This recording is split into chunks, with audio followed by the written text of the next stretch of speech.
bunların birbaşa qadın sonsuzluğuna təsir göstərdiyini sübuta yetirilmişdir. İnsan sağlamlığı üçün riskli hesab edilən bəzi məhsulların istifadəsi artıq qadağan olunur. Bu qərar uzun illərdir mətbəxlərimizin ayrılmaz hissəsi sayılan teflon tavalarla bağlı indiyədək çoxlarının bilmədiyi riskləri gündəmə gətirib. Mütəxəssislərin sözlərinə görə teflon tavaların səthi cızıldıqda zərərli maddələr yeməyə qarışaraq birbaşa insan orqanizminə keçə bilər. Mütəxəssislərin və aparılan elmi araşdırmaların ortaya qoyduğu faktlar ciddi narahatlıq doğurur. Bu maddələrin mənimsənilməsi və zamanla bədəndə yığılması sağlamlığı üçün ciddi risklər yarada bilər. Başqa narahat edici məqam isə ondan ibarətdir ki, bu maddələr uzun müddət orqanizmdən xaric olmur və təsirləri illər sonra belə özünü göstərə bilər.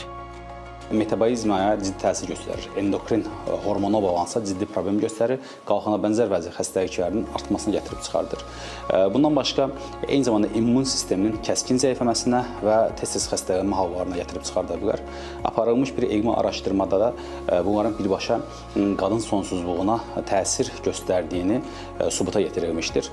Mütəxəssislər mətbəxdə paslanmaz polad kimi təbii materiallardan hazırlanmış, kimyəvi örtüyü olmayan tava və qazanlara üstünlük verilməsini tövsiyə edirlər.